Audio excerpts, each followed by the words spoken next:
اعوذ باللہ من الشیطان الرجیم بسم اللہ الرحمن الرحیم اولما اصابتکم مصیبۃ قد اصبتم مثلھا قلتم انا ھذا، تو جب تم پر ایک مصیبت آئی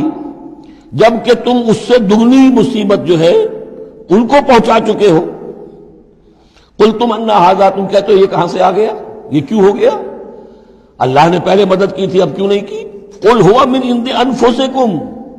اے نبی کہہ دیجیے یہ تمہارے اپنے نفسوں کی شرارت کی وجہ سے ہوا،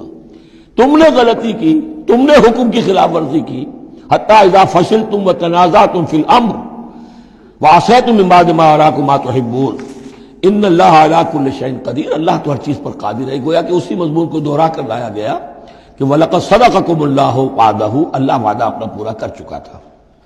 وَمَا أَصَابَكُمْ يَوْمَ التَّقَى الْجَمْعَانِ، البتہ یہ اللہ چاہتا تو کنڈون کر دیتا، تمہیں کوئی سزا نہ دیتا، معاف کر دیتا بغیر سزا دیے، لیکن یہ کہ اللہ کی حکمت کا تقاضا یہ ہوا کہ تمہیں سزا دی جائے، اس لیے کہ ابھی تو بڑے بڑے مراحل آنے ہیں۔ اگر اسی طرح تم نظم کو توڑتے رہے اور احکام کی خلاف ورزی کرتے رہے تو پھر تمہاری حیثیت جو ہے ایک جماعت کی تو نہیں ہوگی، پھر تو ایک انبوہ ہے، ہجوم مومنین ہوگا، جماعت، لشکر، فوج، حزب اللہ درکار تو وہ ہے۔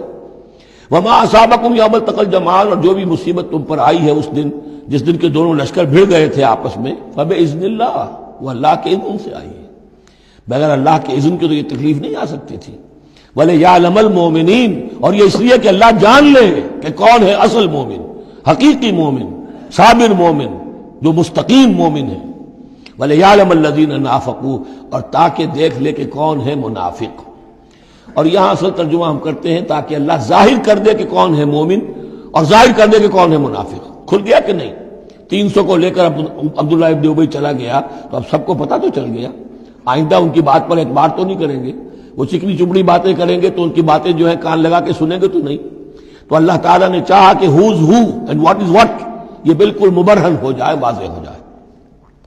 وقیل لہم تعالوا، اب یہاں وہ تذکرہ ہو رہا ہے آخر میں اس واقعے کا کہ جب کہ عبداللہ ابن ابی 300 آدمیوں کو لے کے واپس چلا گیا، اس وقت کچھ لوگوں نے اس سے کہا ہوگا کہ کہاں جا رہے ہو بے وقوفو، اس وقت تو لشکر سامنے آمنے سامنے کھڑے ہیں اور 300 آدمی نکل جائیں 1000 میں سے تو بقیہ جو باقی ہیں ان کے بھی کچھ نہ کچھ دلوں میں کمزوری پیدا ہوگی، جیسے کہ بنو حارثہ اور بنو سلمہ کے اندر کمزوری عارضی طور پر پیدا ہو گئی تھی۔ تو سمجھانے والوں نے جب کہا فقیل لہم تعالوا قاتلوا فی سبیل اللہ اب ادفعوا، آؤ بھائی آؤ، کہاں جا رہے ہو، اللہ کی راہ میں قتال کرو یا دفاع کرو۔ دفاع ہو رہا ہے تو مدینے کے اوپر حملہ ہوگا تو کیا ہوگا، اگر یہاں پر یہ لشکر جو ہے شکست کھا گیا تو کیا تمہاری بہو بیٹیاں جو ہے پھر آ کر وہ انہیں لے کر اپنی باغیاں بنا کر نہیں لے جائیں گے؟ اللہ کی راہ میں جنگ کرو، اگر یہ نہیں تو کم سے کم اب دفاع جو ہے مدینے کا اس کے لیے تو کھڑے رہو۔ قالوا لو نعلم قتالا لاتبعناکم، ان کا اگر ہم سمجھتے کہ جنگ ہونی ہے تو ہم ضرور تمہارا ساتھ دیتے، یعنی یہ تو در حقیقت نورا کشتی ہو رہی ہے، یہ حقیقت میں جنگ ہے ہی نہیں، یہ محمد کے ساتھی جو مہاجرین آئے ہیں مکے سے اور یہ جو مکے سے اب آئے ہیں چڑھ کر، یہ سب ایک ہیں، ایک ہی تھیلے کے چٹے بٹے ہیں اور ہمارا ان سے کوئی سروکار نہیں۔ لو نعلم قتالا لاتبعناکم ہم للکفر یومئذ اقرب منہم للایمان، اس دن وہ ایمان کی نسبت کفر سے قریب تر تھے۔ یقولون بافواہہم ما لیس فی قلوبہم، وہ اپنے منہوں سے وہ بات کہہ رہے ہیں جو ان کے دلوں میں نہیں ہے، واللہ عالم بما یکتمون، اور جو کچھ وہ چھپا رہے ہیں وہ اللہ کے علم میں ہے۔ الذین قالوا لاخوانہم وقعدوا لو اطاعونا ما قتلوا، یہ وہ لوگ ہیں کہ جنہوں نے کہا، ان کے جو بھائی جو وہاں پر مسلمان صادق الایمان تھے جو وہاں شہید ہو گئے،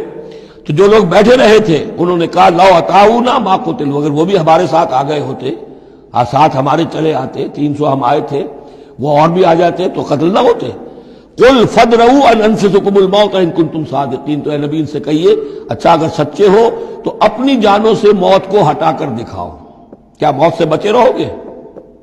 کیا موت یہاں گھروں میں نہیں آئے گی؟ ولا تحسبن الذین قتلوا فی سبیل اللہ امواتا، اب وہ پھر آیت آ گئی 19ویں رکوع کی، ولا تقولوا لمن يقتل فی سبیل اللہ امواتا بل احیاء ولکن لا تشعرون، سورہ بقرہ اس کے 19ویں رکوع کی آیت ہے۔ اور یہاں وَلَا تَحْسَبَنَّ الَّذِينَ قُتِلُوا فِي سَبِيلِ اللَّهِ أَمْوَاتًا، ہرگز نہ سمجھنا ان لوگوں کو جو اللہ کی راہ میں قتل ہو جائیں کہ وہ مردہ ہیں، بل احیاء، بلکہ وہ تو زندہ ہیں، عند ربهم يرزقون، اپنے رب کے پاس انہیں رزق مل رہا ہے، رزق پا رہے ہیں۔ فرحین بما آتاہم اللہ من فضلہ، وہ تو خوشیاں منا رہے ہیں، شادیانے بجا رہے ہیں جو کچھ اللہ نے اپنے فضل سے ان کو عطا کیا ہے۔ وَيَسْتَبْشِرُونَ بِالَّذِينَ لَمْ يَلْحَقُوا بِهِم مِّن خَلْفِهِمْ، اور ابھی وہ خوش وقت ہو رہے ہیں، خوشخبریاں حاصل کر رہے ہیں کہ ہمارے اور بھائی بھی جو پیچھے رہ گئے، ابھی شہادت کی خلت انہیں نہیں ملی، وہ بھی آئیں، اور جو ہمیں اللہ تعالیٰ نے ناز و نعم کے اندر اس وقت رکھا ہوا ہے اس سے وہ بھی شاد کام ہوں جو ان کے پیچھے ہیں۔ اللہ خوف علیہم ولا هم یحزنون، کہ ان پر کوئی نہ خوف ہوگا اور نہ وہ کسی حزن سے دوچار ہوں گے۔ یستبشرون بنعمت من اللہ وفضل، اور وہ تو خوشیاں منا رہے ہیں اللہ تعالیٰ کی نعمت کی وجہ سے اور اس کے فضل کی بنا پر۔ وَأَنَّ اللَّهَ لَا يُضِيعُ أَجْرَ الْمُؤْمِنِينَ، اور یہ اس بات پر کہ اللہ تعالیٰ اہل ایمان کے اجر کو ضائع نہیں کرتا۔ الَّذِينَ اسْتَجَابُوا لِلَّهِ وَالرَّسُولِ مِن بَعْدِ مَا أَصَابَهُمُ الْقَرْحُ۔ اب یہاں اصل میں جو آیات آ رہی ہیں اس کے بارے میں دو قسم کی روایات ہیں تاریخ کی۔ ایک تو پختہ واقعہ یہ ہے کہ حضور صلی اللہ علیہ وسلم نے جب یہ پتہ چل گیا کفار چلے گئے، اب جو بھی کچھ ضروری کام تھے وہ کیے، جو بھی شہداء تھے دفنایا، پھر اچانک آپ کو خیال آیا کہ یہ کفار چلے گئے ہیں، لیکن ہو سکتا ہے انہیں اپنی غلطی کا احساس ہو کہ مسلمان جو ہیں اس وقت تو یوں سمجھیے کہ وہ بالکل اس حالت میں تھے کہ ہم ختم کر سکتے تھے کہ دوبارہ نہ آ جائے، سیکنڈ تھاٹ نہ ہو۔ تو آپ نے فیصلہ کیا لوگوں مسلمانوں چلو تعاقب کرو تاکہ انہیں معلوم ہو جائے کہ ہماری ہمت ہاری ہوئی نہیں ہے، انہیں پتہ چلے گا کہ مسلمان اس وقت بھی اس کیفیت میں کہ ہمارے تعاقب میں آ رہے ہیں، تو پھر وہ جرأت نہیں کریں گے۔ تو اس وقت اہل ایمان جو تھے انہوں نے اس کے باوجود کہ جسم جو ہے زخموں سے چور چور تھے، اتنا بڑا صدمہ پہنچا تھا، پھر وہ تیار ہو گئے اور حضور 8 میل تک ہمراہ الاسد تک چل کر آئے مدینے سے باہر، اور وہاں جو ہے ابو سفیان کو وہ خیال فی الواقع آ چکا تھا اور وہ لوٹنے کی فکر کر رہا تھا۔ ایک تاجر ادھر سے آ رہا تھا، اس نے کہا تھا جا کے مسلمانوں سے بتا دو کہ میں بہت بڑا لشکر لے کر آ رہا ہوں فوراً۔ تو آ کر انہوں نے کہا بھی، لیکن اس کے بعد انہوں نے کہا کہ جو بھی ہو سو ہو، جو اللہ کا حکم ہے اس کے رسول کا حکم ہے، ہم تو کمر کس کے آ گئے ہیں۔ اسی طرح کا واقعہ بیان ہوتا ہے کہ ابو سفیان جاتے ہوئے یہ کہہ گیا تھا کہ اب اگلے سال دوبارہ ملاقات ہوگی بدر میں، یعنی 1 سال پہلے بدر میں جنگ ہوئی تھی، اب 1 سال کے بعد جو ہے یہ احد میں ہم آ گئے مدینے پر حملہ آور ہو کر، اب ہمارے تمہارے درمیان تیسرا مقابلہ بدر میں ہوگا اگلے سال، وہ بدر صغریٰ کہلاتا ہے۔ تو حضور اس کے لیے نکلے، گئے بدر تک، ادھر سے ہی ابو سفیان اپنا پورا لشکر لے کر آئے، اور اس مرتبہ پھر وہی کیا کہ کچھ لوگوں کے ذریعے سے ہراسمنٹ پیدا کی، خوف پیدا کیا کہ لوگوں کیا کر رہے ہو بے وقوفو، وہ قریش تو بہت بڑا لشکر لے کر آ رہے ہیں، بہت بڑا لشکر لے کر آ رہے ہیں۔ تو اس کے جواب میں مسلمانوں نے وہ صبر والے کلمات کہے جو آ رہے ہیں۔ تو یہ دونوں یہ الفاظ جو ہیں، یہ آیات دونوں پر منطبق ہو سکتی ہیں۔ الذین استجابوا للہ والرسول من بعد ما اصابہم القرح، جن لوگوں نے لبیک کہی اللہ کی پکار پر اور رسول کی پکار پر اس کے بعد کہ انہیں چرکے لگ چکے تھے، زخم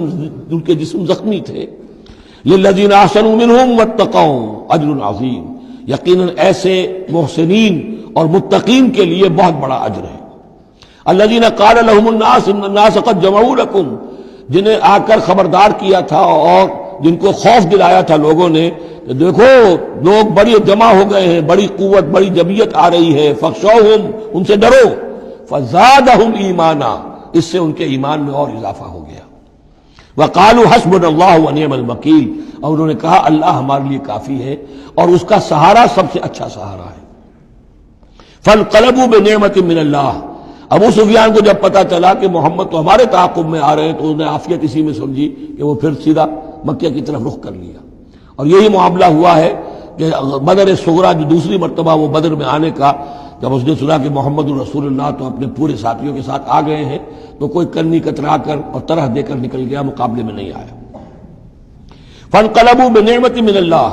تو وہ لوٹ آئے اللہ تعالیٰ کے انعام سے، نعمت سے، وفضل، اور اس کے فضل سے، لم یمسسہم سوء، کوئی برائی ان کو مس نہ کر سکی، کوئی تکلیف نہیں پہنچی، آزمائش تھی وہ اللہ نے کر لی۔ واتبعوا رضوان اللہ، انہوں نے تو اللہ کی رضا کی پیروی کی۔ واللہ ذو فضل عظیم، اور یقیناً اللہ تعالیٰ بڑے فضل کا مالک ہے۔ صدق اللہ العظیم۔